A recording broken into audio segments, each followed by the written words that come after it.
Welcome, everybody. Here we go. It's Matt Connarton Unleashed, and we are live from the studios of WMNH 95.3 FM in glorious downtown Manchester, New Hampshire. And it is a beautiful day here in Manchester, streaming at WMNHradio.org and on the Facebook, on the Matt Connarton Unleashed Facebook page. And also, if you're in Manchester, you can watch us on Comcast 97.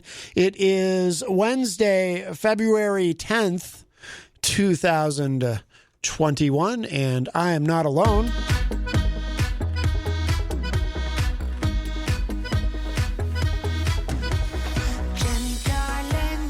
Hello.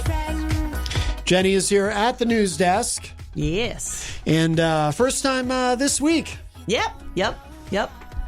I had to have some medical procedures done. Yes. As is often in my life.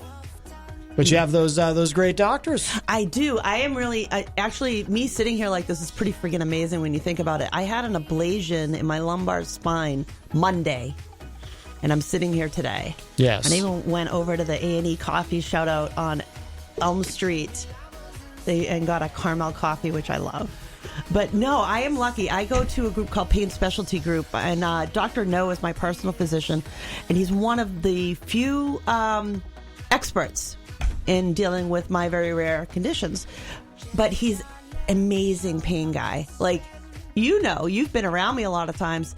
In the past, going and getting treatment was hellacious. So you could actually hear me cry in the next room because they would stick these needles in me all the time, and it hurts. It hurts. But with Dr. No, I don't hurt anymore. Like, he gives me a medication that I can just kind of go to la la land a little bit. Does what needs to be done. I wake up, and here I am 2 days later, and I'm walking around, which is amazing. Yes. I'm really, really lucky. I am really lucky because I have him. I have Dr. Farhad, my neurologist. I am really lucky that I've got great experts, and we have that access here in New Hampshire. We have a lot of great doctors around here. People don't realize all the time. They think you have to go to the big city. And, I have doctors there, too, with Dana Farber. So I'm not saying it's a bad thing against the big cities, but you have a lot of good access to great doctors here in New Hampshire. We really luck out. Yeah. Especially with the med schools in our area. And you, when you went to get your coffee, you stopped in at the Hop Knot. I did. They were brewing up some good stuffs. Yeah, it sounds like they're doing well. They are. They're doing very well. I saw Kenny was trying to scarf down a lunch because he was trying to get some food into himself because it's been really busy. Yeah. And Trudy was out back doing some serious pretzel action. If you go on to their Instagram or their Facebook account, there's a really great video of Kenny and Trudy making the pretzels. And biggest pretzel I think I've ever seen them make, like real pretzel. Yeah. Yes. Yeah, Kenny was doing some interesting dance moves. Oh, okay. He's got some moves, Sure. He's good. He's got some moves. Absolutely. The Hop Knot in the Brady Sullivan Plaza at 1000 Elm Street. They are open today. Of course, they were closed Monday and Tuesday because that's their weekend, but they're open today. And Wednesday they have trivia night Wednesday nights. And, I like to stress, they do everything very safely there. The staff is masked at all times, even out back in the kitchen. Yep. And the tables are nice and spread out, and they clean and sanitize. They're very, very diligent. And if you want to go there on Friday night, they have live music on Friday nights. Yes. And if you want, on Sundays, you can go in and have a nice brunch. They have a great brunch menu. They're open from 12 to 5 on Sundays, and they have... mimosas. They have mimosas in a can. They're really good. You'd be surprised. You get them in a bucket. And then, of course, they have some bucket beers as well. Oh, very nice. Yes, I think so. Yes, absolutely. Well, we have something very exciting is going to be happening at 4:30 today. Really? Well, yes. So our friend Eazy-G, Eric Gagnon, is going to attempt, which reminds me, I got to open up this computer and get it ready. Oh, no. Eazy-G, this is a big day. This is a very big day. Eazy-G, for the first time ever in the history of the world, our entertainment reporter. He's not doing his entertainment report today. He's doing that tomorrow. But today... Caught me off guard. Today, he is going to be attempting for the first time to Skype in to the show. He's never, ever, ever Skyped into a show before. And do you know why he's finally able to Skype in? I do not. Why? Did he go to the library? Yes. Did he go to the library? No. No? He got a new tablet. No, that's not why. He actually put Skype on his phone because the tablet still isn't. I don't know. I don't know what's going on with the tablet. So he figured out Skype on his phone. He thinks he figured out Skype on his phone, so now he wants to Skype into the show, but not to do the entertainment report that he used to do on Wednesdays and then moved to Tuesday and now think is Thursday. Yeah. He just wants to. I'm tired. But yeah, I forget what he said. Now he messaged me earlier. Now the tablet. Well, let's see what's going on with the tablet now. Oh, he did in fact donate it to charity. Did not. No, I'm kidding. No, he messaged me and said, "You're mean. I'm gonna give it to some needy children." Evil man, stop. He says, "My tablet is still not working well. My tablet is still not working well. Back to the store next week, but my phone I can Skype now. But what do I have to do? Skype in at 4:30 p.m. for a test run, if that's okay." We're going to do a test run on live? Yes. Oh, isn't that lovely? Great. So did Peter ever sit down and talk to him with the electronics and teach him the things? It sounds like he didn't do that. I don't know. I thought Peter was going to give him the knowledge there, well, the lowdown. Originally, I had volunteered to do it, but then I realized I just really didn't want to. So maybe Peter... Mean again. What is with you? Maybe Peter was going to do it, and then he decided that he just really didn't want to. I don't know. I mean, what can you do? Stop. You make a promise, you keep it. I never promised anything. The two of you are evil. I think you feed off of each other. I think I just said, well, he was here yesterday. It was wonderful to have him. In there, and I got see no evil, hear no evil, speak no evil. It was wonderful to have yesterday. If you missed yesterday's show, we had Peter White here. He sat right next to the giant cardboard Peter White head in the corner. So from my vantage point, it was very strange to see, Peter there, and next to him is the giant cardboard Peter White head. That was freaking me out. Yeah. Peter sitting next to Peter was really freaking me out. And we had Gonzo. And he still didn't know, said he has a googly eye. And we had Gonzo on via Skype. It was very nice. Very nice. One of his eyeballs fell off, but the other one's still there. Okay. There's a googly eye. You really only need one. I had a very successful... I love googly eyes. I had a very successful eye appointment today, which was nice. Yes. Speaking of eyes. Yes. You did. And tell people why. I now have, because they've been, it's a pilot program, I now have electromagnetic eyes. Does it have lasers? Mm-hmm. Are you half Jewish? Yes. See, that explains it. Mm-hmm. That was what I thought so. Jewish space lasers. That's right. And you can start forest fires with them. Well, what's nice is the satellite that follows you in space. Sort of. It's now been equipped with mirrors that I look up at the satellite. I can detect where it is, and the laser shoots out of my eyes into the mirror, bounces off the mirror into the forests of California, and starts the fires. Is that how you don't fall off the flat Earth? Does it come back with a warning off of the mirrors and go, no, stop, you'll fall off? No, I already know not to fall off the flat Earth. I'm very careful. How do you know where the edges are? Well, I mean, How do you know? Well, we're in New Hampshire. We're nowhere near the edges. Seriously, you have to go to the Antarctic for that, or the South Pole. But what people believe, oh my God, that's real. Mm-hmm. People believe that. Yeah. This is why they think that there's a pedophilia cult from the 1800s. Mm-hmm. No, I have. I don't know if I've ever mentioned it on the show, actually, but I was diagnosed 15, 16 years ago. I have pigmentary glaucoma, but I'm on eye drops that control my eye pressure. So I've not lost anything. Everything's still good. So I've been going to, the way they found it was, I had LASIK done, although back then it wasn't even LASIK yet. It was PRK to correct my nearsightedness. And it was shortly after that they realized that I had, first I was diagnosed with pigmentary dispersion syndrome, which is a precursor to pigmentary glaucoma. So when Dr. Fogel saw that, she said, see, that's why I've done so well with it, because they caught it before I even technically had it.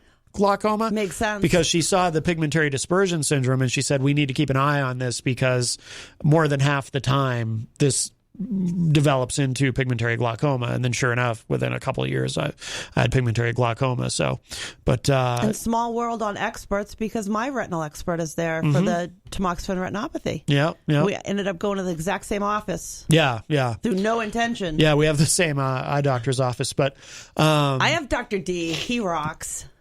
D. Gregorio is his full name, but they call him Dr. D. Dr. D. Okay. He's awesome. Yeah.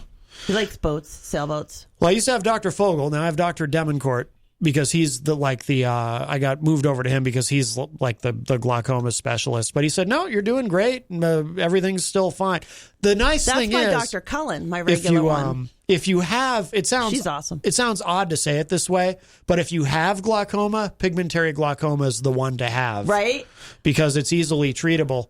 It's like breast cancer. The kind I had was the best kind to have. Because it was treatable. Yeah. Exactly. It does. It sounds weird to say it, but there are good and bad versions of different diseases. Yeah. My grandfather had glaucoma, but he had it very extensively. Oh, yeah. He lost all his vision. He could see a little bit peripherally, but he lived alone into his 90s. He knew his way around the house. He had everything set up and stuff. He was very much independent until much later in life. Yeah. Well, fortunately, I should, in theory, I should, as long as I stay on the eye drops, the latanoprost, which I only have to use once a day. I use it in the morning and it controls my eye pressure. So fortunately, but also too, they caught it. Like I said, they caught it before I even really had it. Yeah. I should never lose anything. My vision should remain 100% intact for the rest of my life. And actually, too, with pigmentary glaucoma, it's also the one form of glaucoma, from what I've read, that because usually you get into trouble with it because as you get older, the glaucoma speeds up. So your eye pressure keeps increasing. But with pigmentary glaucoma, I believe it's the one form of it that actually slows down as you get older. Oh, really? Yeah. So it becomes less of an issue as you age for some reason, which is strange. But so I in theory, as I get older, there may come a day where I don't need the drops anymore because my eye pressure will have corrected itself. Maybe. It's possible. It's interesting to sit here thinking that you and I are the poster children for having routine eye care. Yeah. If my tamoxifen retinopathy hadn't been found when it was, I could legit be blind right now, 100% blind right now. If it hadn't been caught when it was, if your situation hadn't been caught when it was, you could have hers. So we really are, you don't hear people talk about eye doctors enough. True. But your eye health is extraordinarily important. Yeah. And sometimes it is, you know how they say the eyes are the windows to the soul? Certain diseases and things can actually be found by changes in your eye. I go to a regular doctor, Dr. Collins, my eye googly. She checks me out, sees how my glasses are, see if I need something else, and then I go see Dr. D.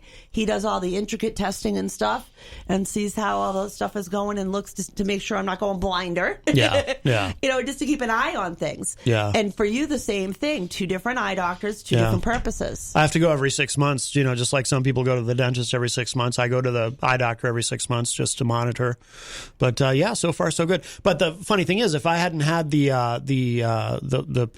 PRK is what now is called LASIK. That's how long I had. It was over 2 decades now that I had it. You're old. But if I hadn't, and so far so good. I've maintained close to. Yeah. I'm like a weak 2020, but I'm basically 2020 still now today.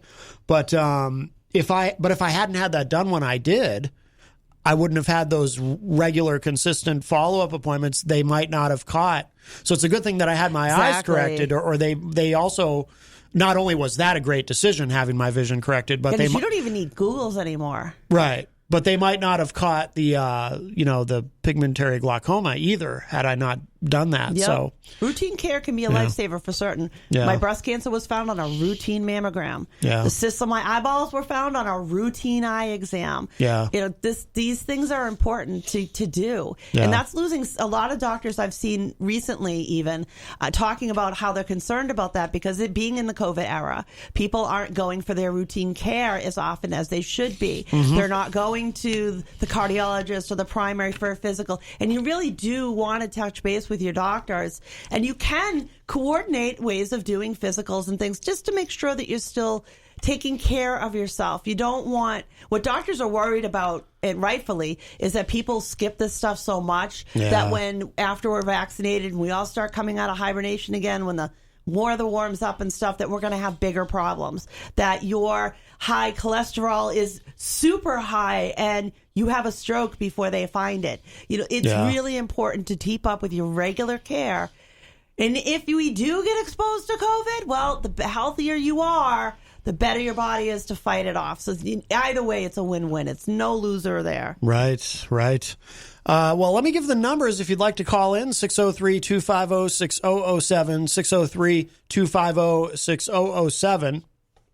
You can also text us at 617-917-4476. Tweet me at Matt Connarton, or send an email to Matt at mattconnerton.com. You're having a glitch. Do we need to restart you? You sound like you need to be booted. Rebooted, yes. Where's the button? Just you can just unplug me and plug me back in. Where's the plug go? I think the button is broken. It's broken? I think it might be, yeah. Oh. So, yes, but there's a myriad of ways to get in touch. But the best thing to do is give us a call at 603-250-6007. And, of course, as I mentioned, Eazy-G will be Skyping in at 4:30. So he claims. Well, we shall see. He's been pretty consistent. Lately. I'm proud of him. He's been branching out into some other areas lately. What do you mean? Seriously, Matt, come on. Don't be like that. No, seriously, what do you mean? No, you know, that he's like doing more with the tablet and he's doing a little bit more with his phone here. What the hell is he doing with the tablet? Trying to use it? That's impressive.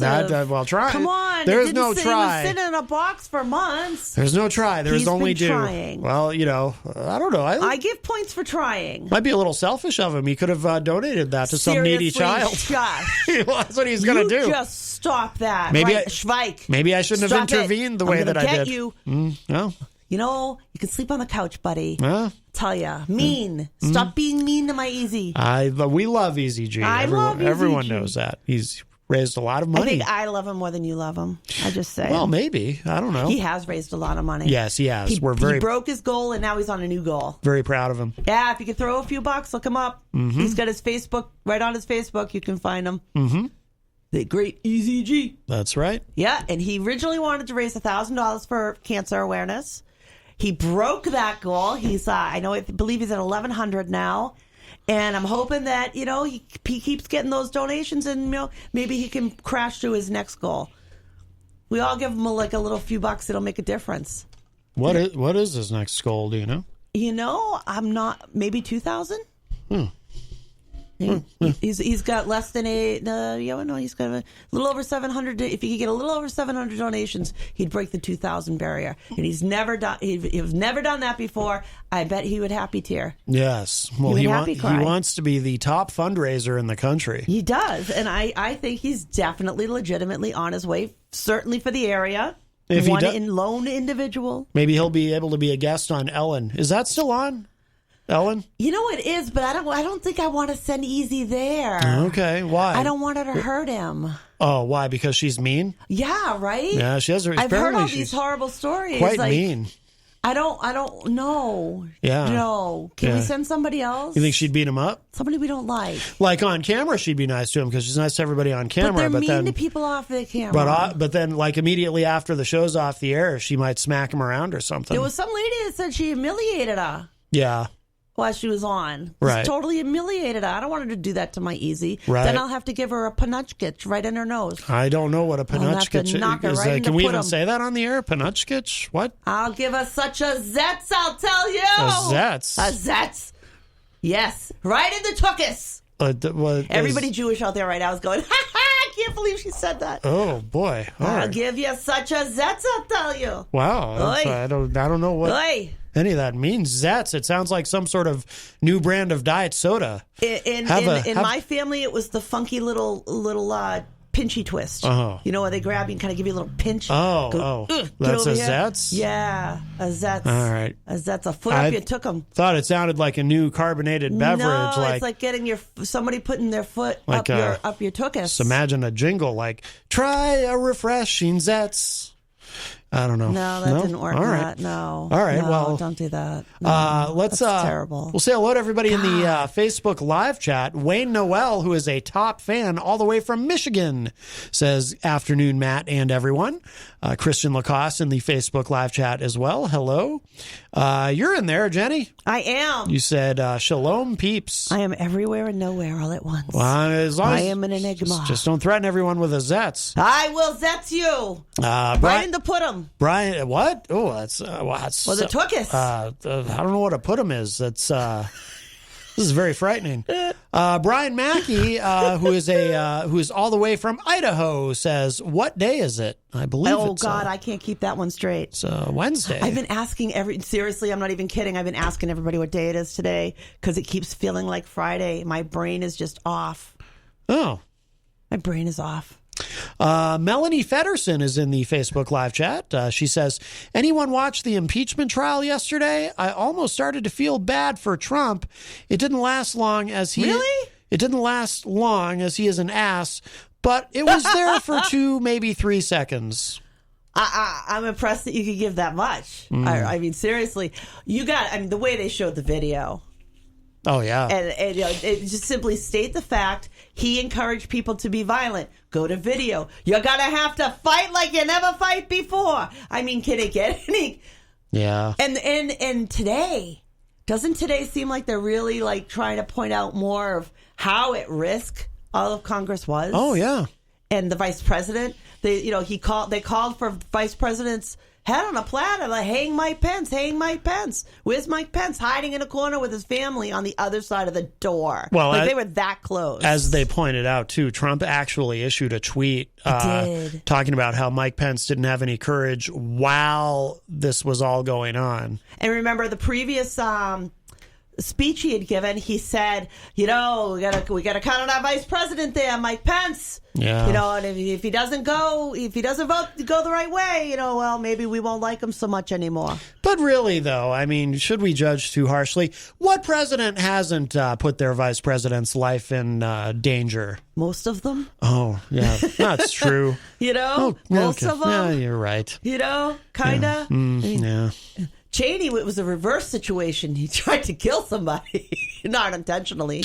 Oh, yeah. Shot the lawyer when they were hunting, remember? That's okay, though. It was a lawyer. What are you going to do? This is true. Yeah. Not like we need a lot more of them. We got way too many of those people. Yeah, Cheney and too many of them are in politics. Mm-hmm. That's something I think we as citizens ought to look at these people and say, we got to cut down on the number of lawyers going up to the Capitol. Should we judge too harshly? What vice president hasn't accidentally shot his lawyer in the face? I mean, I feel like I've been too judgmental lately. Really? Yeah. I feel like I'm getting more judgmental. Hello to Angela Philbrook, who says, "Good afternoon." I certainly have less patience for the, shall we say, anti-mask crew. Yes. I'm done with morons. Yes. Rob Dion says, "Happy hump." Rob, of course, Happy hump. Hosts of that's for unsheath there, buddy. No, it means it's Wednesday. Huh? Wednesday. It's hump day. It's Wednesday. It's Prince Pasta Day. That sounds good. Anthony, it's Prince Pasta Day. Remember that commercial? I do. And he'd run through town? Yeah. I can't believe I just brought I got to wash my mouth out with soap. Rob is, of course, host of Through the Stage Door and is the entertainment reporter on the morning show. And I believe this week he's going to be on Friday on the morning show, if I'm not mistaken. Let's see, who else do we have in here? Miriam Banish, who is a top fan, says hello. Yo. How are you, honey? No? Oh, Rob says he works from home on Wednesdays. Rob Dion? Yeah. Oh, congratulations for you. That's a good way to break up your week, huh? Yes. Sleep in a little, with some coffee. Miriam's asking, what happened with the morning show this morning? Technical difficulty. Yeah, I'm not sure exactly, but I do know that from what Peter posted, he does plan to be back tomorrow. So I would not worry. You're so mysterious with your answer. Well, I don't know. I just give a fact, and you're like, well, I don't know. Maybe. I don't know. Might be coming. No, not might. No, he said it. He said in his Facebook post he'd be back tomorrow. Oh, good. Maybe he's away on business. I don't know. Where do you go away on business in COVID? I don't know. It's not my radio. business. I ain't getting on no plane. You getting my butt on no plane? I don't think so.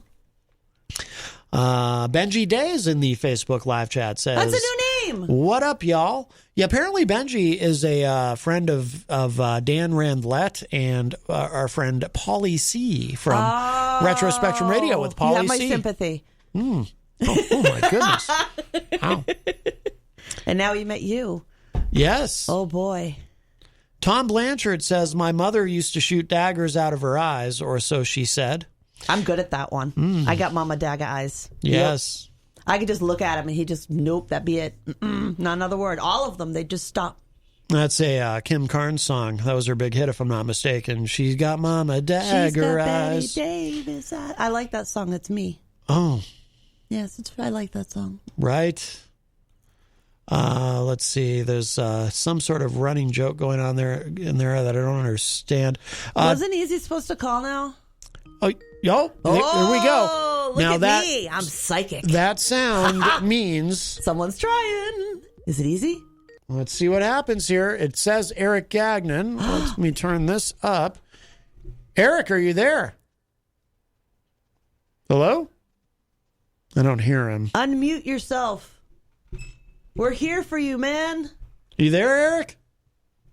Oh, yeah, I am. Yeah, I'm trying to figure this out. It's Eazy-G. Hello? I'm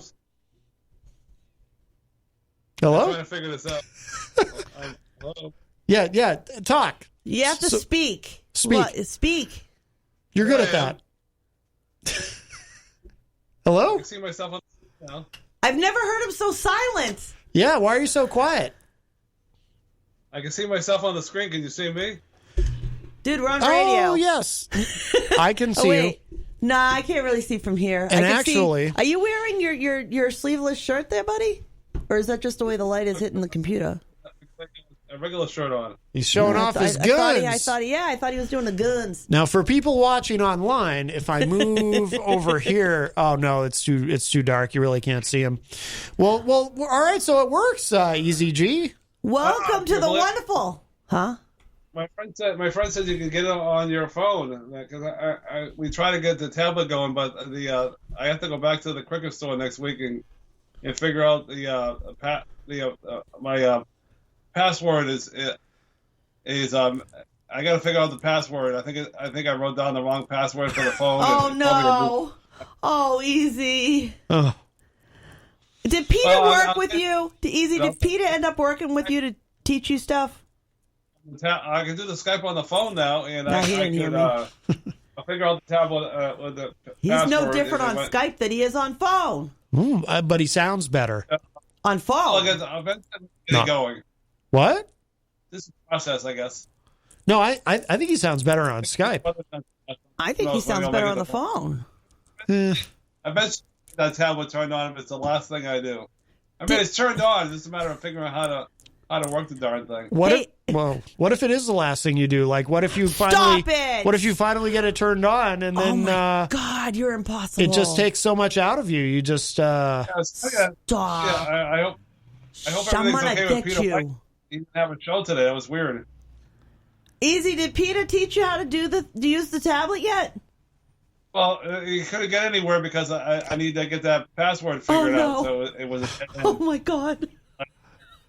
He did try, but without a password, you can't go anywhere. So. Oh, he did try. He locked himself out. Oh, jeez. Well, yeah, that's the thing. Yeah. He didn't have a show today. It was kind of weird. I'm not.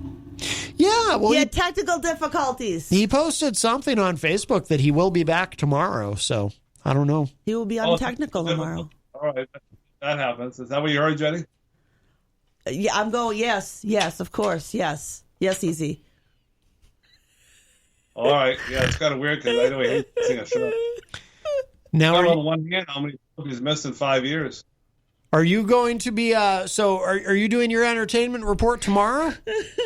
Yeah, definitely. On On the Skype? same. On Skype? Yeah, definitely. Ooh. Wow. Wow. That means people can call in and ask him questions. That's amazing. Scott Robinson will be very excited about that. Yeah. Because sometimes Scott Robinson he wants to know some specific details about the Amanda McCarthy tour dates, but if he just puts it in the Facebook live chat, I don't always see it in time. So Scott will be able to call in and ask Easy directly. Maybe Daryl will be nicer then. Yeah. Texas Mike earlier, he called up the Ward 13 show, and Gonzo was funny. He goes, boy, you must be really bored of watching this crap. Oh, my goodness. While he's on it. Okay. Wow. A little self-loathing there much? The poor guy, you know? Yeah, well, Yeah, Gonzo, of course, John Hopwood's co-host on Ward 13 Co-pilots. with John Hopwood, which you can see live Wednesdays at 3. I was bored because I was watching the crazy show. Be interesting to drive with the two of them in a car, I think. Gonzo was saying it was a waste of time. Or deadly. Scary. Could be scary. Could be fun. Either way, yeah. Because we all know what's going to happen. Nothing's going to happen from that impeachment trial, and that'll be the end of it. But now he's in trouble with Georgia now. You hear about that? Yeah, the walls are closing in. Yeah, they're opening a criminal investigation in Georgia into his phone call.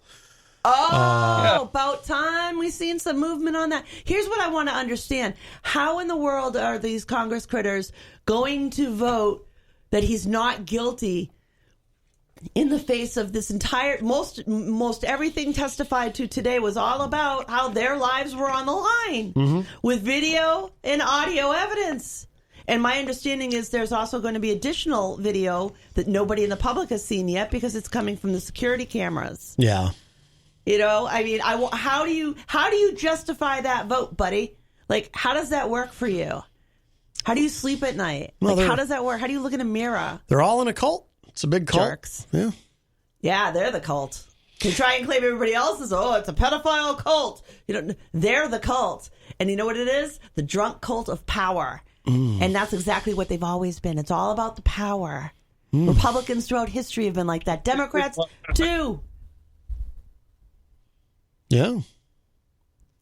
Matt, I bet they sleep a lot better than I do.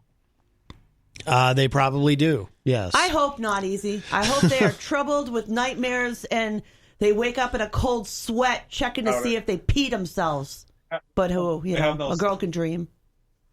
They have no soul, so they sleep like a baby. Yeah, I think that's fair to assume. Particularly Ted Cruz. He definitely strikes me as a soulless creature. No, definitely Rand Paul is the leader on that troop. He's the one that was the first senator to get sick with the COVID right after he went swimming in the Senate pool. And even still, there's no evidence to show that he can't be a carrier. Sorry. Yes. No, Jenny, stop. No, you didn't understand. Stop. It sounds terrible in the headphones. What did I do? You keep. That's what I was trying to tell you. Oh. You keep slamming the table, and it just sounds really. I didn't even realize I was doing that. You don't usually do that. I'm not sure, but today you're just doing it a lot. That's what I was trying to communicate to you without saying it. Talking about my hands is terrible. I need to sit on them. Well, no, it's fine. Just don't keep slamming the desk. I know. I'm sorry. Just dig it deeper. Anyway, we want to protect Eazy-G's delicate ears. Oh God, I was watching that Edge guy on the SmackDown the other day. Yeah, I mean, he looks really old. Edge? Well, he's we know you're ageist, but he is under 50. He thinks everybody's a lot of. I know. But the stupidest thing I saw though the other day was the I don't have Monday Night Raw USA channel anymore. It was the Ric Flair, that whole story with him and that new girl that he's with. Stacey Evans. Lacey Evans, yeah. I haven't. Lacey Evans. Really dumb. I haven't been watching really, except I did see the Nia Jax thing that was trending the other night on Twitter, so I had to look that up. But she hurt herself really bad, I guess. What's that? She hurt herself really bad from what I heard. Yes, apparently. We might not see her for a while. She's in quite a bit of pain. Did he see that other match? I think comes around though. She puts a lot of people in pain too, though. They say she don't wrestle properly. She injures a lot of other wrestlers. Yes. She's A meanie? I mean, I hate to scare her name, but she's she does injured. that a lot. She's injured a lot of people, but she's The Rock's cousin, so you know. Oh, really? I didn't know that. There's a lot of them in wrestling. From that family. Oh yeah, It's just a lot more than I realized. Yeah, absolutely. This is seriously in their DNA, man. It really is. Oh yeah. But Ric Flair hanging out with that girl, Lacey Evans, I think that whole storyline is really dumb. Nothing to do with his age or anything, but I mean, what are they trying to accomplish? You know, I don't understand it. She's going to wrestle the next the elimination chamber match. She's going to wrestle the Ric Flair's daughter there, Charlotte. Charlotte's so much better than her. I mean, why is she wasting her time with that? The whole storyline doesn't make any sense. I don't know what to tell you, Eric. Maybe the writers are Republicans. Well, we know the McMahons are. Oh, this is kidding, right? Going to the well. True. The new guy with the old guy, but I like that this new guy, the priest guy, Damian Priest. The guy from the Yeah, he looks really good. I used to see him when I would watch NXT. Yeah. You need to give those guys a push. You know, they need to give this new. I don't know what he's all about. This new guy, Bunny. He's like an entertainer, but I don't know if he can wrestle. Bad Bunny. He's a rapper. Mad Bunny? Bad Bunny. Oh, Bad Bunny. Yes. Oh, I want to see this one. I don't think he can wrestle though, but he is kind of funny. Yeah. Does he wear bunny ears? I don't think so. Does he have a tail? I don't know why he's called that exactly. Little bunny foo hop Wrestling into the fire. go to the well. Excuse me. They keep going to the well. Oh with my the old God, farts, are we keeping you up? Yeah, one of these days, these old farts won't be able to do it no more. There he is again, ageist. Easy, you're killing me with it. You mean too old? Not too old. 70. So what? 70's not old. Yeah, those are wrestling years. You don't see Ric Flair. Oh my God, it's like dog ears. Well, for you don't want to see a 70-year-old in the. Although we watched that. Yeah, come on now. Who was the guy? Oh, what was his name now? Oh, I showed you the match. There was a 70-year-old wrestler who actually was pretty good in the ring still. Very good. Oh, Matt Jackson. Was it Matt? No, not Matt Jackson. What the hell was his name? I don't remember it. I don't Jackson. He was 70. So, they got Sting doing some limited 99, wrestling. man. I bet you could still kick some butt. That's crazy Sting. Yeah. Crazy Sting. Is that what you're calling him now? I thought you were just calling him Sting. Yeah. What? Did he hang up on Old as himself? Sting.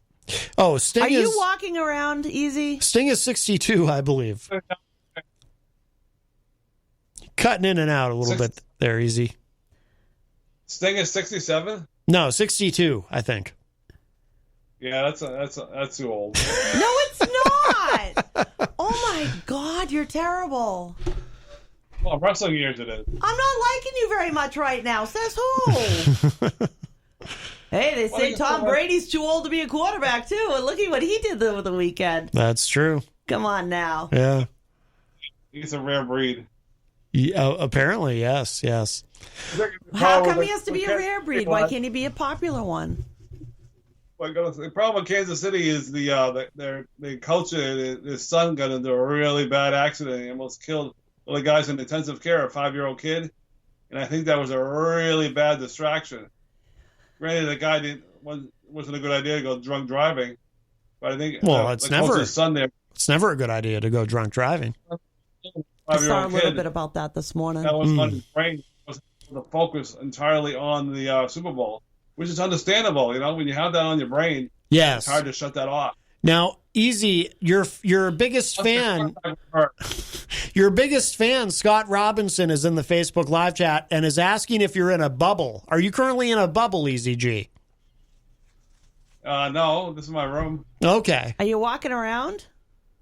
No, I'm sitting down. Are you moving the phone? You can't hear me? Sometimes. We can hear you. Mostly. You just sound like you're in a bubble. Like a bathroom. Are you in the bathroom? He's talking to us from the toilet, isn't he? I thought he was the quarterback of Kansas City too. He was hurt. He had turf toe. I thought maybe he was the one that movie was based on, that Bubble Boy. Was that a movie or a Lifetime movie? I remember that movie. Bubble Boy. Are you the Bubble Boy, Eric? It could be. That'd be fun because you'd be famous. Keeping you up, huh? Yeah, you a little tired there? Yeah, I'm always tired. There's nothing new. I know all this But having Skype on your phone is exhausting. Yeah, the problem with the Too much technicality. With the Super Bowl is I watched the Weekend. Did you see the Weekend play on this halftime show? No, I didn't see Yeah, it. they had jock straps on their head. Yeah, why is that? Well, they I don't have no the idea. mask. I don't know who the guy is, but it was an interesting halftime show. So the Weekend is his name. I think we established that. Yeah, a little bit. The Weekend. Yeah. Some people thought the show stunk, I guess, but I don't know. I don't know him that well. I didn't think the show stunk. I just thought it was weird to have a jock strap on your head. But the Weekend wasn't wearing that, right? Just everybody else. The dancers, yes. No, you could see the Weekend's face. Oh, okay. All You right. just couldn't see any of the dancers. Ah. I knew the game was over though when Brady ran down the field and scored a touchdown with like only 40 seconds on the clock. I said, "That's it. He's going for the throw it again." Just like he did at Green Bay when you're the best, you know. Oh, Scott Robinson says Bubble Boy was an ABC after-school special with Robbie Benson, maybe. Yes, I remember that now. I never those things. I used to watch them all the time after school specials. Yes. Did you used to be Robbie Benson and then you altered your identity? Yeah, I did. Wow, you used to be Robbie Benson? This is breaking news. But Peter White made a video one time He's about... too old to be him. That's true. Do that stuff, you might just cash in all your chips. If you're going to do what stuff? Be in a bubble? See that little thing he did when he was at Central High School about drugs? Huh? He put it on his Facebook page a while back about that little video he made when he was at Central High School. His role on that 1 minute video was, if you're going to do marijuana, you might as well just cash in all your chips. Oh, I remember him talking about that. Yes. Yeah, he put it on his Facebook page a while back. Yes. I watched it. It was really funny. Yes. Wow. Yep. Well, all right, Eazy-G. So you're gonna Skype in tomorrow with your entertainment report? Yeah, I definitely, and I'm gonna see tomorrow morning at the when the show's on, and I can Skype in the last hour of the morning show because the Friday we're having the Robert Dion. He takes over the last hour of the show with his entertainment report and playing the keyboard. So I'll see if Peter White is in the mood tomorrow to reconstruct the rebirth of the Eazy-G love line because Valentine's weekend. Very nice. How can you tell if he's in the mood? Usually we're supposed to do it on Friday, but Robert Dion will be doing his on 8 to 9, so I won't have any time on Friday. So you're going to give love advice on the morning show. Also, Gonna have him play some smooth jazz. He'll have some good tips for the ladies too. Oh, you're going to have a good tip for the ladies. Very nice. Oh, Gonzo's there tomorrow night. What? I'm getting the vapors. Oh my goodness! Wow. You know, it's always a good time when Gonzo's in the room. Oh, I've heard that. Wow. Yeah, he's a funny guy. You could say that. All right. Well, we look forward to that. I'll see you in about 24 hours. How's that? All right. That sounds wonderful, Eazy-G. Thank you. Very glad that Skype works. Wow, my friend gave me that tip, and I said, I gotta run with it. Yes. All right. Well, let them know it worked. Thank you for Skyping in, Eazy-G. We look forward to your entertainment report tomorrow, and we look forward to hearing you on the morning show if that all works out. Have to wait and see. Yeah, definitely. I hope it does. Yeah, if Peter White's listening, I'll be calling him in. I'll be calling in well after 7 o'clock. Okay. Well, very good. Very well. Thank you very much. All right, Eric. Take care. Bye-bye. All right, Eazy-G leaves us. Wow, Eazy-G Skyping. Can you believe it? Right. It's like he finally leaped into the 20th century. And he's planning on becoming the love doctor. Yeah, that surprises me. I thought he was uncomfortable with that kind of thing. Yeah, I thought he was going to. Well, no, he did used to have he did used to enjoy his advice. Yeah, but then he'd get him doing the advice thing a couple years Then back. he'd get weird about it, though, and he'd get all shy. True, but he's opened up more now. Yeah. You know, he's got Skype. He's got Yeah. The world is his oyster. I spilled water on myself. I can't take you anywhere. Well, at least it's only water. Could have been worse. Yeah, well, yeah. At least you weren't wearing your bib. Right? Well, if I'd been wearing my bib, my shirt wouldn't be wet from the water. You're all wet over there? Oh, Scott Robinson is saying, where was the entertainment report? Oh, that's not today. That's tomorrow. He wants to do it on Thursday this week, Scott. So you'll have to wait until tomorrow. Seriously, right? See, I thought it was going to be today, too. I did, too. For your Amanda McCarthy tour dates. But the nice thing is, Scott, Easy's going to Skype in, which will leave the phone line open. So if you want to call in during Eazy-G's entertainment report and ask him specific questions about, for example, Amanda McCarthy tour dates, you can. In Tennessee or anywhere, really. I think she's playing something up here soon, or maybe that already went by. I'm not sure she does go to a few different places. She's definitely doing a good job. Sometimes, when he's giving all that information, my mind begins to wander and I don't catch everything. What'd you just say?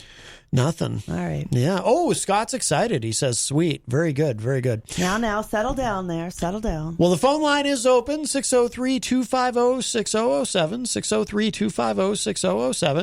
603-250-6007. You can text us at 617-917-4476. Tweet me at Matt Connarton or send an email to matt@mattconnerton.com. And, of course, you can interact and opine in the Facebook live chat. But best thing to do, give us a call, 603-250-6007.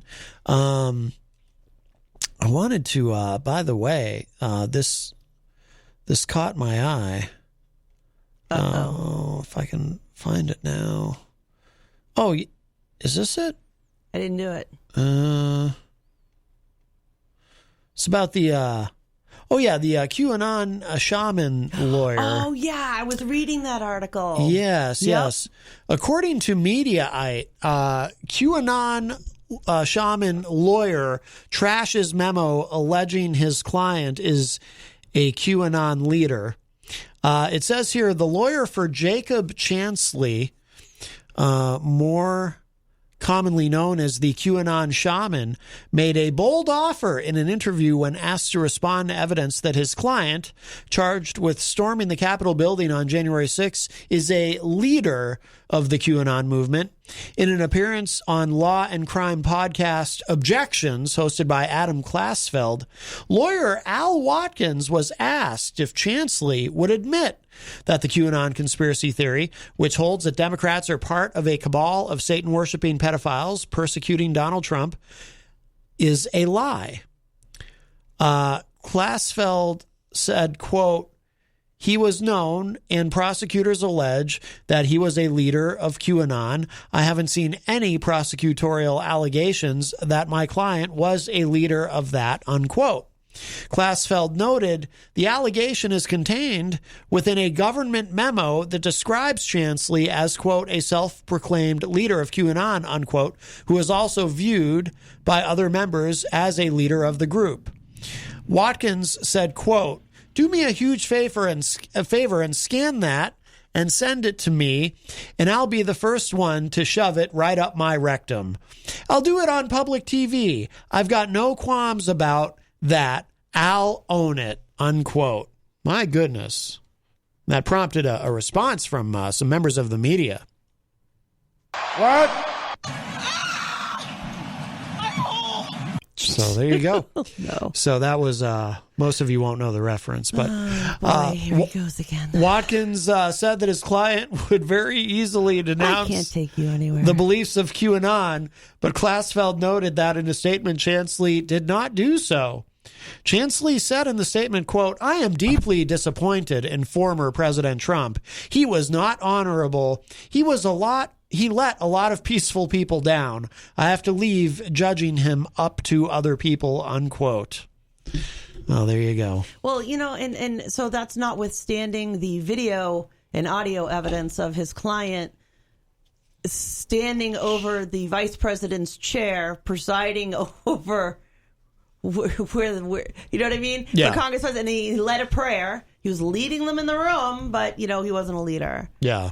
There's other video of him as they went in there, him yelling at people, telling them where to go. Well, he's not a leader. Hey, if you don't want to, I'm sorry. Are you getting called out for what you did wrong now? Did you think you were going to get away with all of that? You're putz.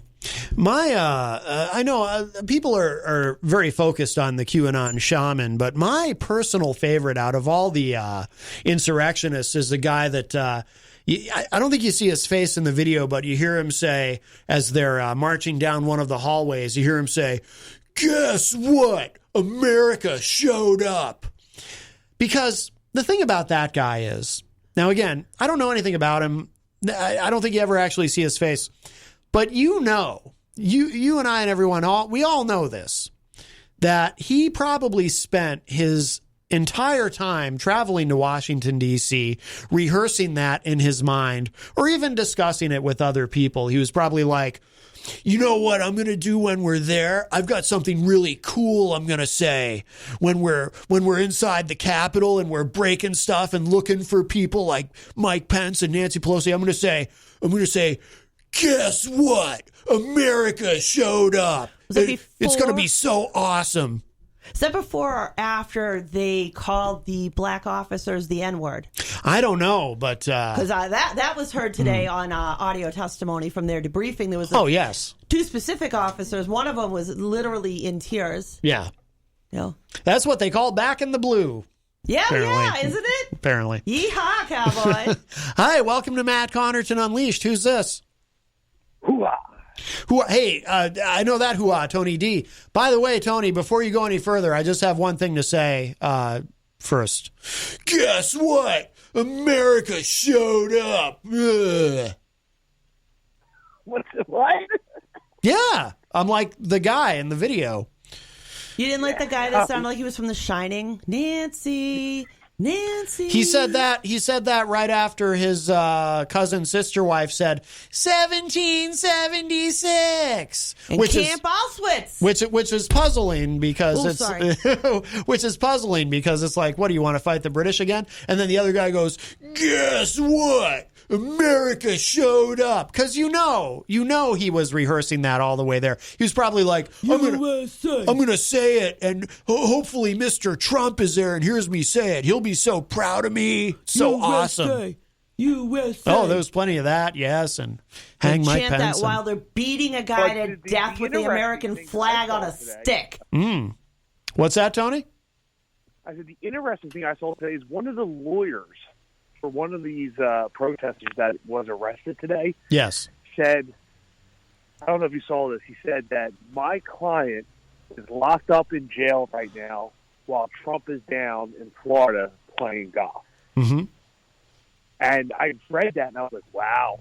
I was like, that's true. I'm like, he doesn't care about you. He's still out doing his thing. And I know. The thing about this is like the videos that you're seeing that weren't posted, like, that were on, like, that were just on replay on, like, CNN and Fox and all that.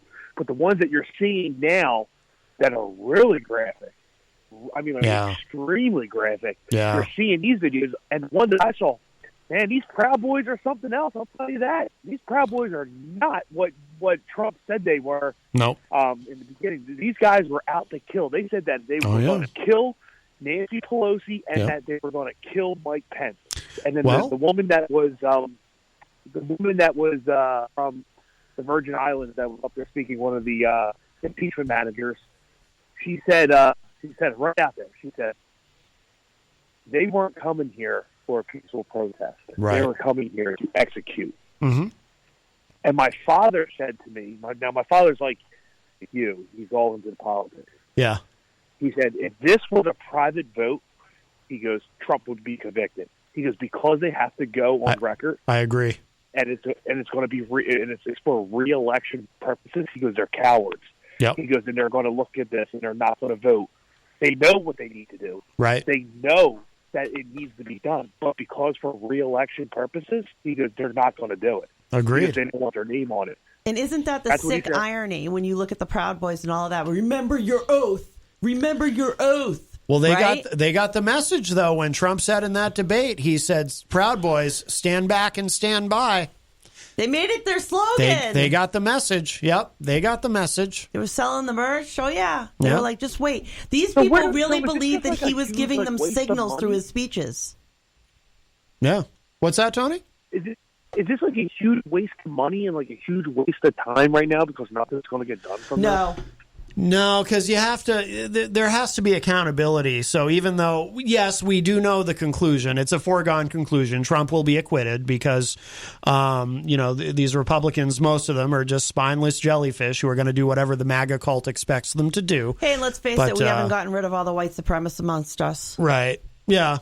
Bottom line, they still exist. But there still has to be accountability. You can't say, well, we know that we can't get a conviction, so we're just not going to try. You still have to try. You have to make the case, and it is politically advantageous for the Democrats to get these Republicans on record. Yes. Get these Republicans on record voting for the acquittal of Trump because it can be used against them later in general elections. Not in, So this guy is just going to walk scot-free and I mean, yeah, we get him on record voting against him and all this stuff, but this is okay. I mean, this is our America. This is America at its finest of what's running our country. That they're just going to allow to have people be killed and people be threatened and life and jeopardy all thrown on the table because of one person.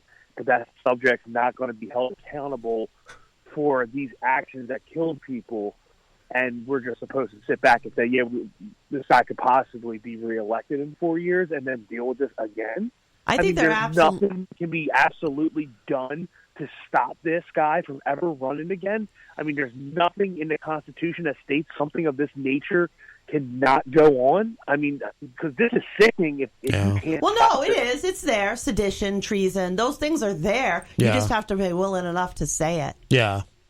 And Trump is going to get his comeuppance in a different way because, a criminal investigation has now been begun in Georgia, and I still think New York. I still think New York is the greatest danger. He is so legally exposed in New York.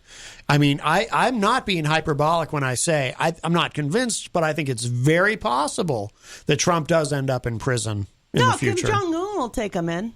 Well, yeah, he could. Maybe Russia. Yeah, that's true. Putin loves him.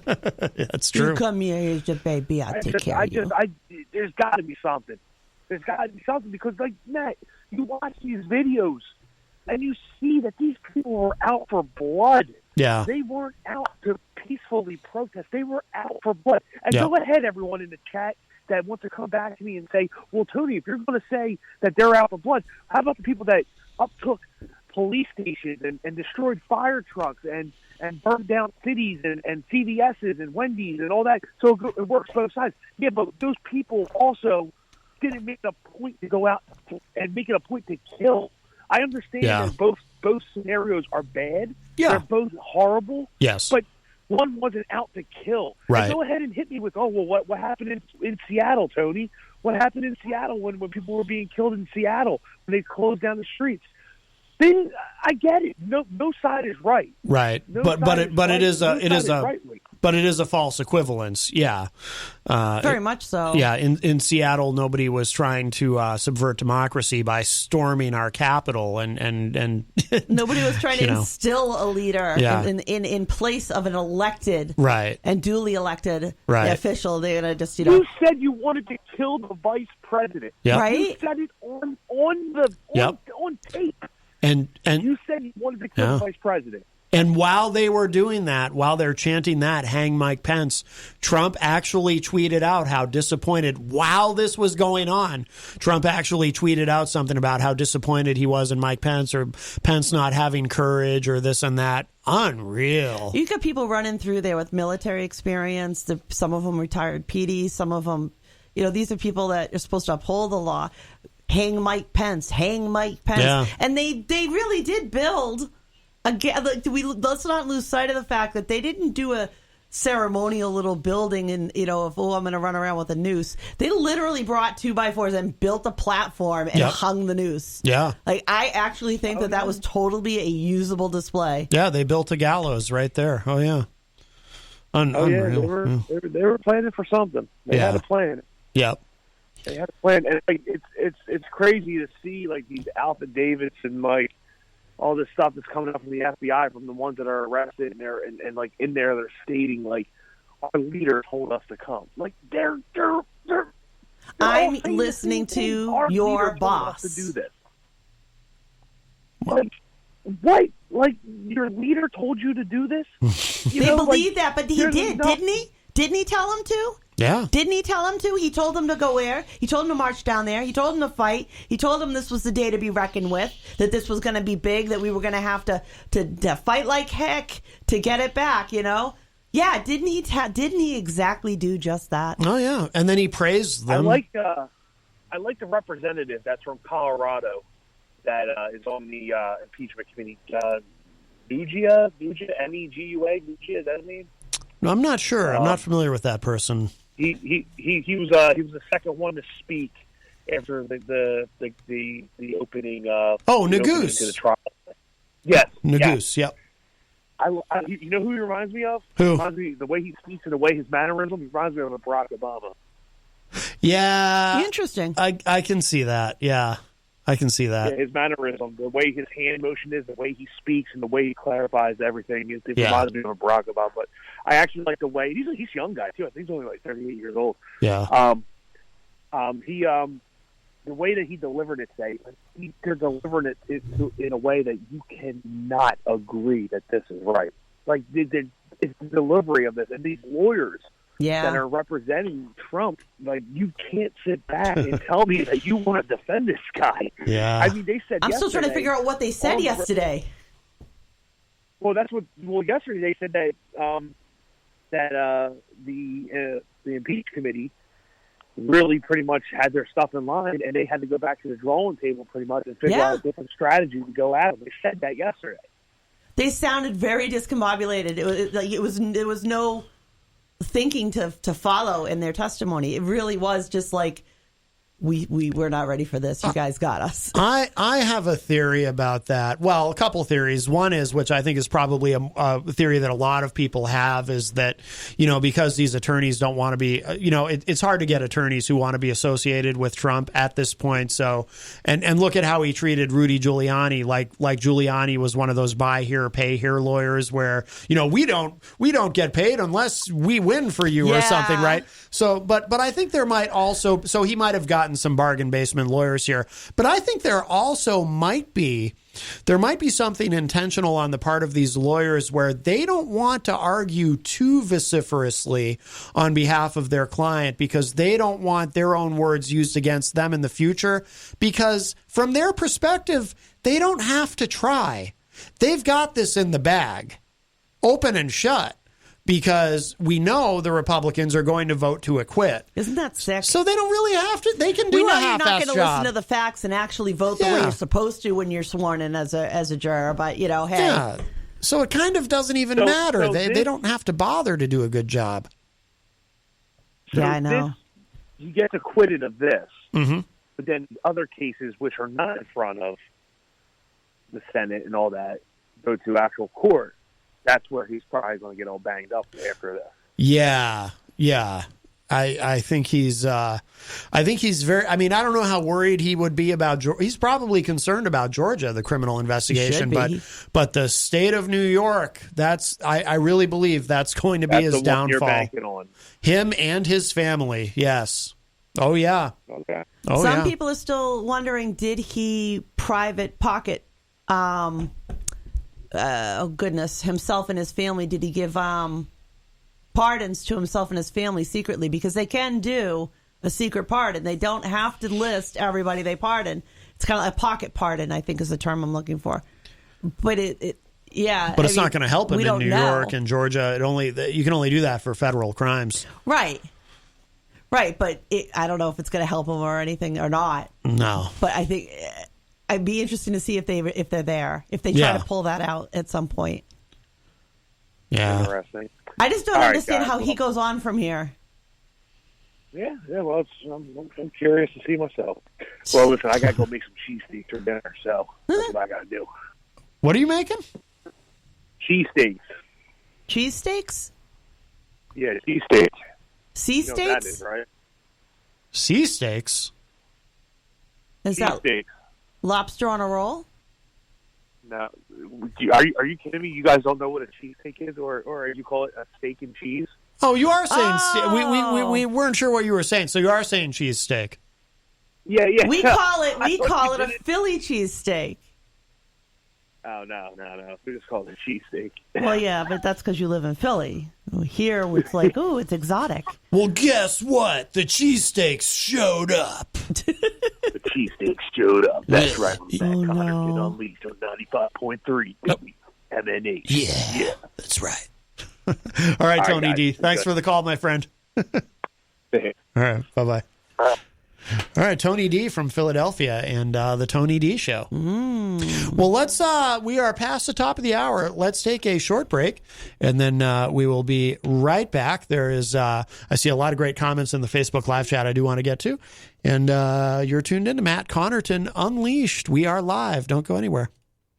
Could it have all been avoided? That's the question being asked after the deadly riot in Washington, D.C. earlier this month, in which hundreds of Trump supporters stormed the United States Capitol building, and now Congress has announced it will be launching a full investigation into the security failures that allowed the mob into the complex, specifically to answer why the Capitol dome's atomic vaporizing ray wasn't deployed to quell the rioters. I'm joined by OPR Washington correspondent Rebecca Neal, who has more information on this story. Rebecca, welcome. Thanks, Leslie. Now, Rebecca, we're aware of some security breakdowns that allowed the crowd to get past several barriers, but this one stands out as most egregious. That's right. The Capitol dome is equipped with a 30-foot-long, 2-ton atomic vaporizing ray capable of incinerating multiple moving targets of biological mass instantly. Sure. Disintegrating large groups of threatening protesters into small piles of ash is exactly what the ray was built to do, and members of Congress want to know why it wasn't utilized to handle the insurrection.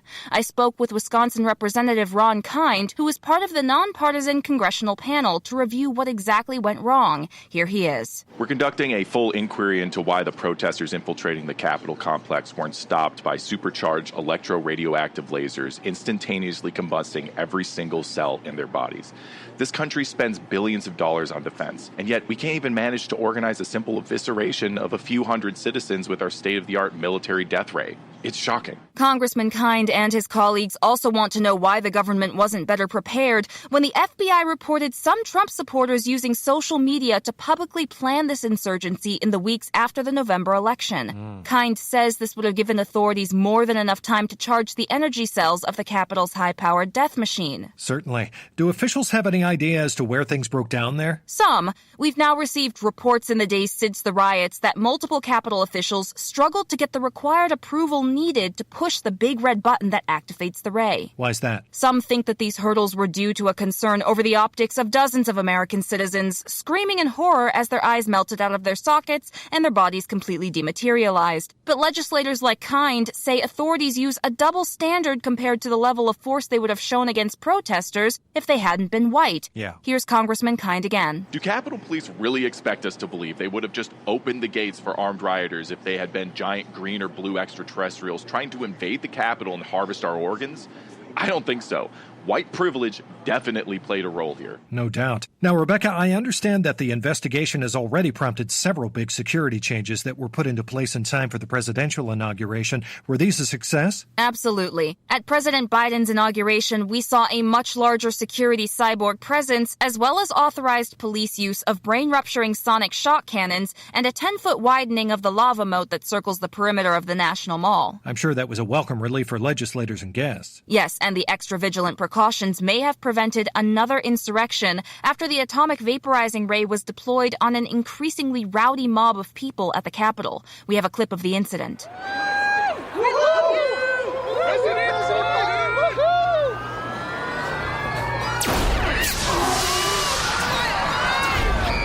Authorities are still sifting through the remains to figure out if these were rioters or just excited inauguration attendees. Sounds like they were up to no good either way. Thanks, Rebecca.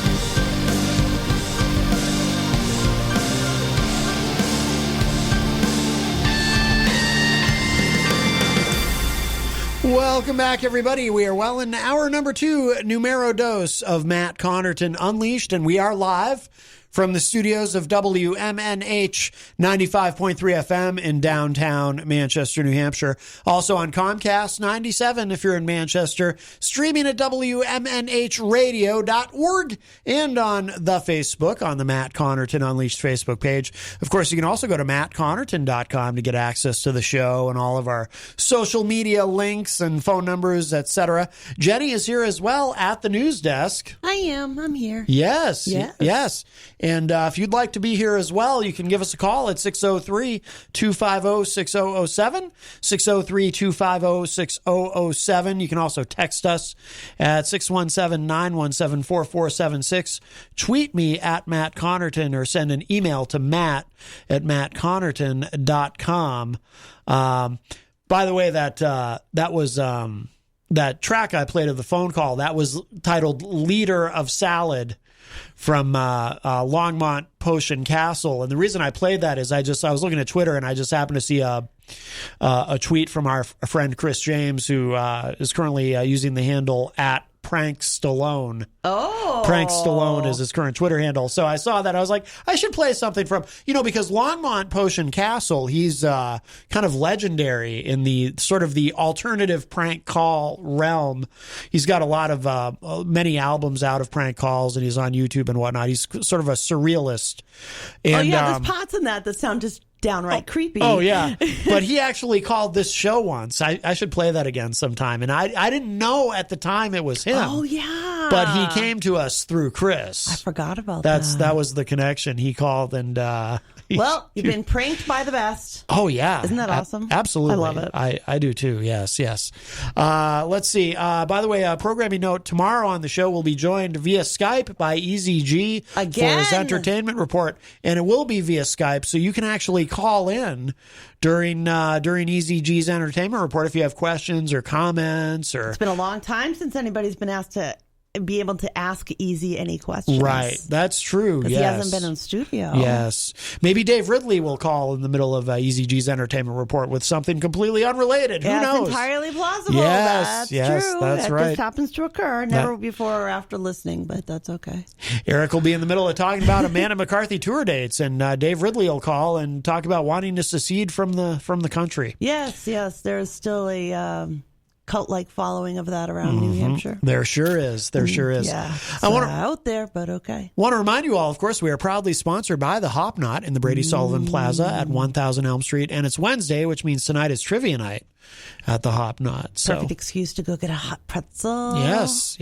Once in a while, I like to get a traditional, just a nice traditional pretzel with some mustard. Like, it reminds me when I was a little girl. So my dad would get us pretzels. At the, like the county fair or something. Yeah. Or some fried dough. Yeah. Those pretzels, and you just rip it in a pot, dipping in it. Well, I still need makes to perfect ones by hand. I still need to try the pretzel. Is it pretzel pizza or is it a pizza pretzel? I think it's a pretzel pizza. All I know is it has P&P. It has pizza and pretzel in the same name, and that sounds pepperoni wonderful. And pineapple? No, not those things do not go together in my estimation. Those things do go together, sweet and sours. Not sours, but spicy, sweet and spicy. Pineapple on a pizza is an abomination. Pineapple on a pizza with pepperoni is a beautiful, beautiful thing. I say that with apologies to our Hawaiian listeners. Now stop it. Tulsi Gabbard probably eats pineapple on her pizza. Really? Are you trying to insinuate that just because she's from Hawaii, she has to be all that? No, but that is. I mean, really, are you making an Hawaiian assumption of you? Isn't that a Hawaiian thing? Seriously, isn't it? Though? I don't know. I've not been there to ask them. No, I haven't either. I don't make the assumption. Right. You, on the other hand, are full of it. Or something. I'll tell you one thing I'm not full of is pineapple. That's for sure. You don't know a good thing. Also, I see love pineapple. Mike Pelopita is in the Facebook live chat. Mike, of course, from one of our great sponsors here at WMNH, Queen City Cabinetry. Did you see Tony D just posted? Yeah, Hustler founder Larry Flint has died. Now, we haven't heard from Larry Flint a long time in the show, but if we do hear from him in the future, presumably it will be the ghost of Larry Flint. Yeah, because he used to call in once in a while. Now, what are we going to do? Quick take, heaven or hell? I don't know because I don't believe any of the ones. Wrong answer. Larry Flint is in hell, where I assume he would like to be. With sexy, scantily clad women, right? Exactly, yes. Now, rest in peace, Larry Flint. Well, Larry Flint was... Him and Marilyn Monroe are having a drink together. I guess so, yes.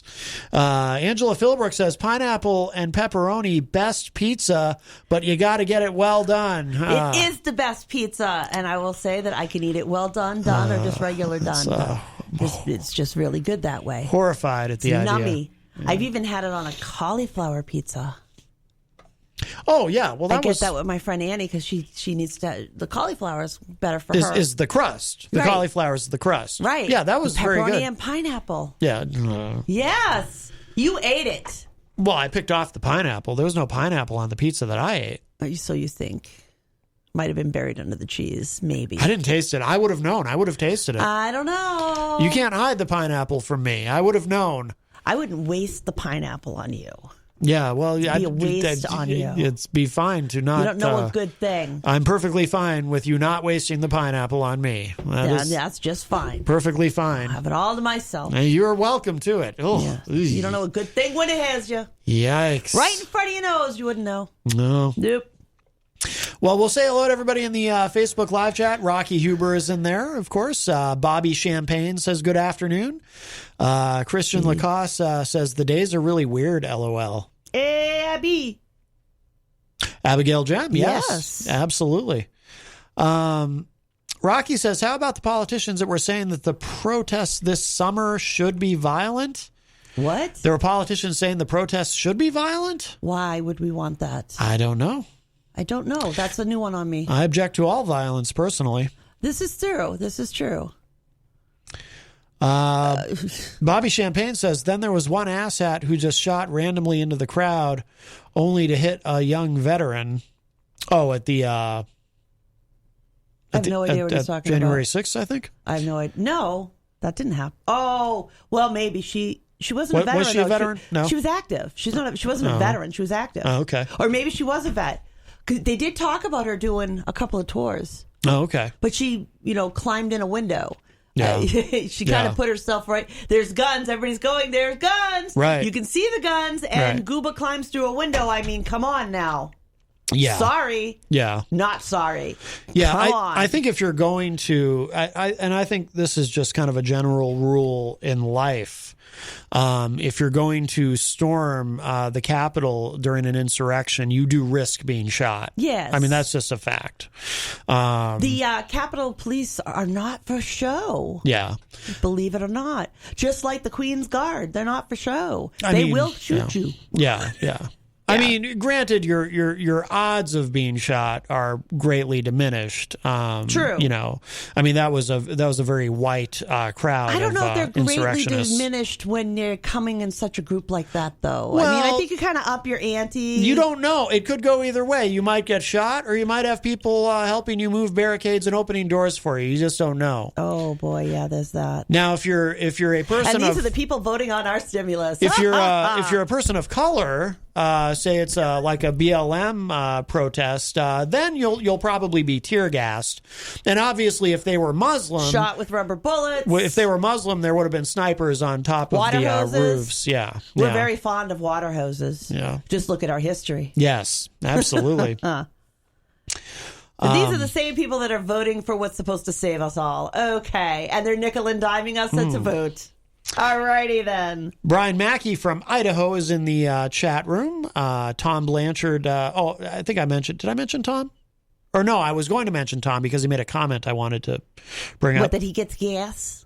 Tom gets gas. He just wanted you to know that, so he told you he gets gas. The cauliflower causes him gas. Rocky Huber says, I heard Biden got booed at the Super Bowl. Was Biden there at the Super Bowl? I didn't hear any of that. And how does that happen when there weren't really many people there? There was most of the stands were filled with the dancers. Right. With the G-strings on their, the jock straps on their faces. Scott Robinson is in the chat. Hello, Scott. You know what I thought was interesting? All of my friends who work in medicine were the first ones to point out the jock straps. Yeah. Yes. Yes, the first ones to point that out were all nurses. Yeah. Our friend Scott Perry posted a link about Courtesy Call, episode 4 is in the chat room. Scott did a rant about anti-maskers that I'm going to try to play on the show before the end of the week. He said he was somewhat inspired by one of my rants, so really? I appreciate that. Yeah. Melanie Fedderson is in the chat room. Hello, Melanie. Angela Philbrook says, the significance of the entire head bandages is reflecting on the absurd culture of Hollywood celebrity and people manipulating themselves for superficial reasons to please and be validated. Yeah, no, I saw a jockstrap. Sorry. It's just like, that's all I got. I go, just sorry. Yes. Let's see. DJ Midas in the Facebook live chat. Midas, of course, part of the WMNH family. He hosts Late Night Delight, which you can hear every Saturday night from 12 midnight to 4 a.m. with a replay on Sunday night. It is a great show. Angela said, "Did you say sister, cousin, wife? LOL." Yes, when I was referring to the guy who you hear in the video during the interaction say, "Guess what? America showed up." And he said it right after his cousin sister wife said 1776. Because I think we can safely assume that much of that crowd was inbred hillbillies. Not to put too fine a point on it. Tom Blanchard says Trump preys on the lowlifes like himself. Tom, I give Tom great credit. Tom was very much MAGA, but he became disgusted with Trump's behavior after the election, and continues to be disgusted. So you can break free. So good for you, Tom. Wayne Noel, all the way from Michigan, who is a top fan, says Springsteen's Super Bowl ad was scrapped from Jeep's YouTube page amid DWI bust. Now, I missed it. I didn't see that. I saw something about that right before we were getting on the air. I guess Springsteen, I think back in November is what I saw. He got caught driving while intoxicated, which takes a bit of a bite out of my respect for him, because I think people who drink and drive are, I think of them in a similar scum. I think of them as a similar way that I think of anti-maskers. If you're if you're going to be unsafe, you're putting actually other people's health and safety at risk. So how dare you ask people to care about other people? I know it is asking a lot. We are in America. What are you talking about, Maddie? I know. Come on, honey. It's a strange thing, but you can't make me breathe in my own air. But I'll suffocate. Yes. I won't be able to get enough oxygen to my brain. I was reading somebody's thing today. Yeah, but I do very much deeply dislike people who drink and drive. But I did also see something. Or drug and drive. Yeah, of course. I don't care who you are. If you're under the influence of something, stay the heck out of the car. You have no business behind the wheel, period. End of story. I don't care if you got to work. No. But I did see something too online about after that ad aired, because I guess there's a call for unity in the ad that the Jeep ad with Springsteen that aired during the Super Bowl. That what was the target of the ad, though? It was just a unity message, I guess. But I read that after that aired, a bunch of MAGA people stormed the Jeep and tried to occupy that and drive off with it. Hey, it wouldn't surprise me any. I mean, the Springfield family only has a history of being in the fire department generation after generation. But hey, that's all right. Yeah, that's true. Those pesky firefighters that like to save lives. Yeah, his son. His Springsteen's son just became a firefighter. And he's not the first in the family. There have been firefighters in his family. It's not like it was something new to the fam, so to speak. Yeah, they're a very American family. Now, in my book, Brian Mackey is asking about that. That's old news from November. Why now? Apparently, it's just now becoming because the Super Bowl ad. Well, and it's just now becoming public knowledge that happened in November, because I didn't hear a thing about it until today. So now that it's become common knowledge that happened, they're pulling the ad. I don't blame them. I mean, that makes me, I've always I'm not a huge fan. I've always respected Springsteen, but I think if you drink and drive, you're a POS. I take a very hard line on that. And you think it would be, you know what it is? It's always the people that think that it's just me. I'm fine. I can do it. It's other people can't. I can. Right. Yeah. I mean, it's not like, like I said, it's in their bloodlines have been traditionally saving lives, so this is not cool. Tom Blanchard says, I asked a guy I work with, would you vote for Trump again? And he said, in a heartbeat. I know, right? Yikes. Scary, Yeah. isn't it? Yeah. Scary that you know what? The image that's burned into my brain is the guy walking through the lobby outside the speaker's office with the Confederate flag. Yeah. With the Confederate flag. I mean, they lost for a reason, people. And if that's the way you think, I know. oh my God, I'm scared. Seriously. Yeah. Really? But you know what? We do need to think about that because they're coming out more. Like the police officers' testimony that was aired today in Senate of these black police officers talking about during the insurrection, how many times they each got called the N-word. Yep. One of them was in tears saying, I got called the N-word 14 times today. Yeah. And I mean, these are the people that went up there, wearing a shirt that says Camp Auschwitz. Now, here's my problem. Here's my problem with the Republican Party. And I wanted to say something about this, but my brain cobwebs were in the way. Are you going to sit there and tell me so they're going by the I followed orders defense. Republicans are I'm going to follow orders. I'm going to follow Trump's orders. I swore I would never go there. Let's clarify what you're referring to. So you're referring to that some of these people, like for example, the attorney representing the shaman, their defense is that they were following what they were directed to do by Trump. They were following their president's orders. Not just that, but worse than that, those that hold seats, those that were elected to represent we the people. That are sitting there listening to all this testimony for them to turn around and vote against convicting him with all of this video, audio testimony, not conjecture, not somebody's guess. They're going to follow their orders. They're going to follow their leader. And they're going to hold their nose and they're going to vote to say he's not guilty. He's not guilty of telling people to walk to the Capitol, to fight. He's not guilty? Are you kidding me? Yeah. This is like the Nazis. I'm sorry. And I'm the one person who said I'd never say that. But I'm going to say it now. Followed orders. Okay? That was a lot of those broken people that Arnold Schwarzenegger talked about are the people that followed orders.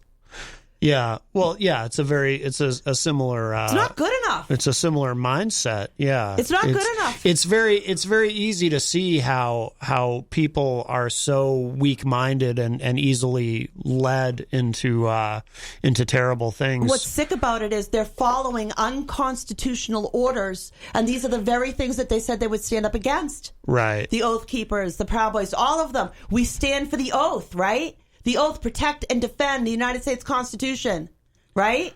Yeah. That's not what happened. That's not what happened January 6th. Because these people are so weak-minded that all it takes is for a charismatic, and I use that word a bit loosely, but a charismatic personality to come along and say, I'll be your leader, and it turns into a cult. And that is what Jewish people say, don't ever forget. Right. That is how Hitler Yes. managed Exactly. to, yeah. There is a parallel. They're mimicking it. I know. And I feel like I'm losing my mind. They're mimicking those behaviors. I know. They're justifying it. And they're not. These are the same people that would have pushed people into the frigging gas chambers the way they're talking. Yeah. It's maddening. They're just not sophisticated people, and so they don't understand that. They're not capable of the self-awareness to realize it. But Trump knows that too, and that goes to what Tom Blanchard, and Tom, he saw the truth about Trump ultimately, so credit to him. But it goes to what him saying about Trump preys on lowlifes. Trump, for all the things people say about him being stupid and whatnot. Well, no, he's not a deep thinker, but I don't think he's stupid. I think he's savvy in a certain way. I think he's knows. The sales guy. I think he knows what he's doing. I think he figured out very early on during the 2016 campaign that when he was able to address a room full of evangelicals, and they would just eat And up keep it simple, and stupid. such a clearly not a man of God by any measure, and yet he would just say these, like, he couldn't even get 2 Corinthians and all that. He couldn't even get 2 that Corinthians, right. I forgot and about yet that. these people. And it's because these people are so used to turning on their televisions on Sunday morning and seeing a con man in a $10,000 suit telling them, follow me, I will lead you, follow me. They're already conditioned to that. And Trump understood that and exploited that. And sure enough, they all follow him. The Pied Piper, they'll follow him right into hell. They don't care. And like I said, he did what works. He kept it simple. Yeah. Oh, yeah. He kept the message real simple. Yep. And even this whole thing, you listen to that audio tape with Georgia, and it just, come on, fellas. I just need you to find me. Yeah. Find me the one more vote I need. Yeah. Come on, fellas. Yeah. Hi, welcome to Matt Connarton Unleashed. Who's this? Hi, Matt. It's Gary. Hi, Gary. How you doing? I called you before. Yes, I remember. Yes. Welcome back. Yeah. I have something for Jen to try. Okay. I love pineapples and stuff. Oh. Have her tell her this. Well, I'm right she's here. listening anyways. Oh, yeah. Slice a pineapple in half. Okay. Yep. You gut it out. Okay. Uh-huh. You make chicken and rice. You it's like a fried rice or whatever. You put it back in the pineapple. You like roast the pineapple a little. Ooh. Then you put it back in with the chicken and the rice. Then you take chunks of pineapples that you have, and you take the pineapple juice, and then you take a European a European cucumber, and you slice it small, and you put it over, and it's fantastic. That sounds awesome. That sounds really good. I like the sounds of that. Fantastic. I bet it is. That sounds really good. Yeah, I used to go to Penang's in Boston with my ex-wife, and we used to go to there, and they would make it for me. But now they do it in a plastic pineapple.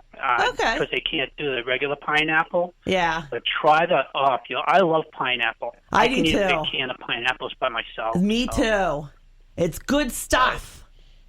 And it's good for you. It is The very thing good for you. It's good for you. hydrating. It's got nutrients. It's wonderful. Matt doesn't know a good thing. Yeah. He's making faces. He doesn't know a good thing. No pineapple for me. Pineapple's a numb good. Yes, yum. It's too Well, acidic. like I told him, No. he knew one good thing. He has you. Oh, That's very that nice. was very sweet. Now, why? Yeah. Now, why? You said your ex-wife. Why are you divorced? Did she not like pineapple? Stop Oh, it. yeah, she used to make it.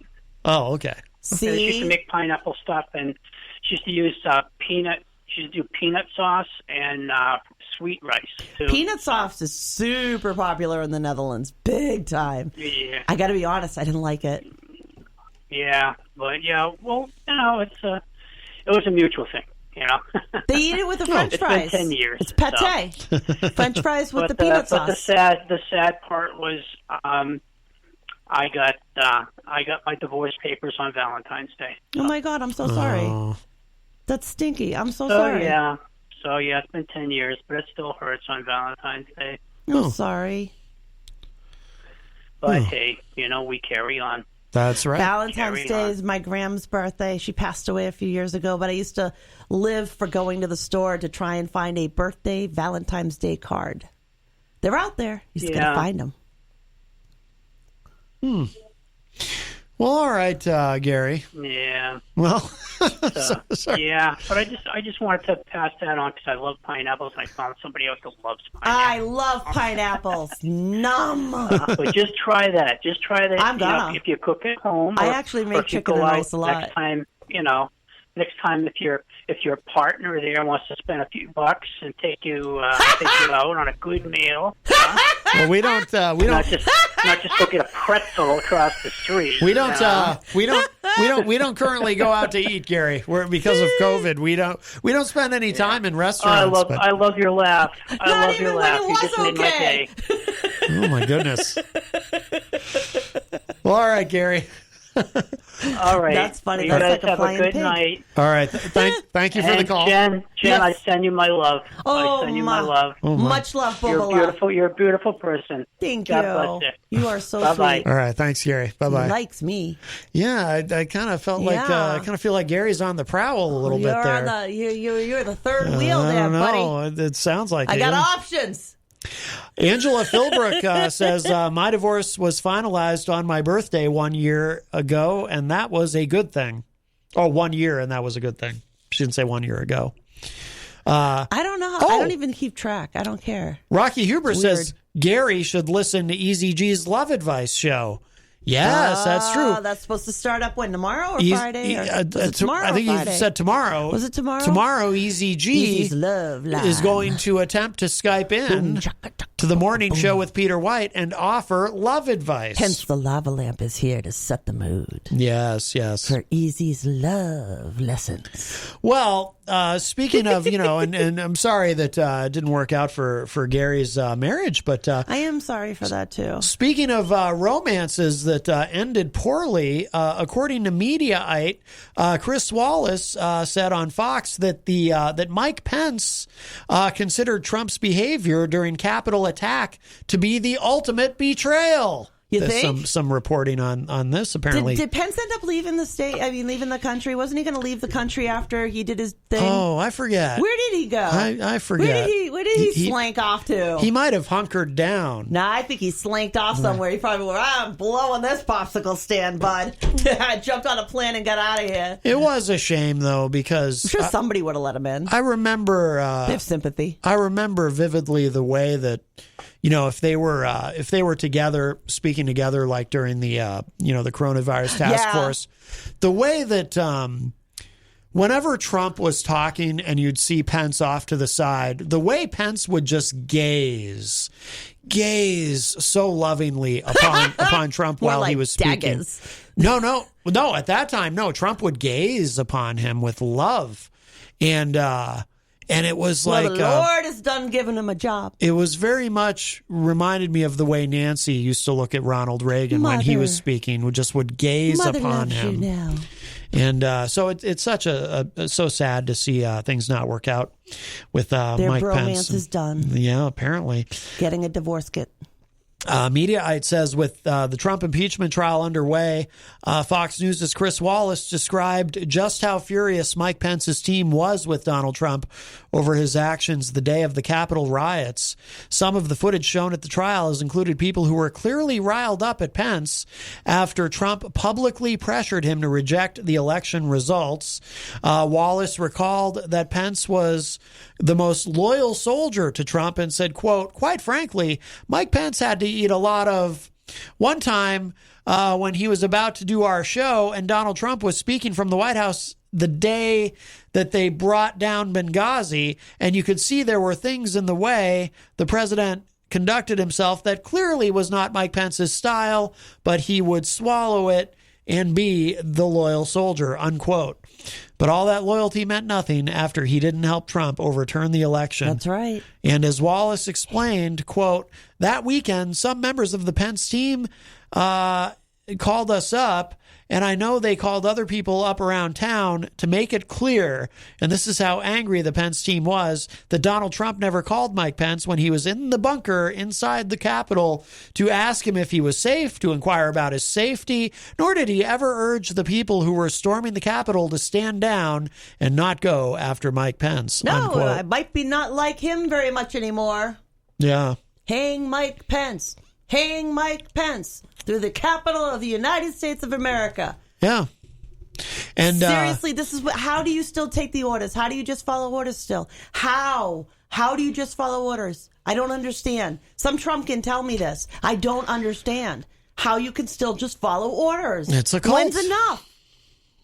It's Katie. People were all mad at Katie Couric for saying these people need to be deprogrammed, but that's how you get people out of a cult. She calls it like she sees it there, honey. You know? She calls it like she sees it. It is. It's very much like a cult. And some of the stuff that I've seen go on is literally giving me nightmares from my own past. Yeah. And the circles that I used to be involved in. It's like, I'm terrified. I could have ended up in that. Yeah. I could have ended up mixed up into all of this maniacal God power thing.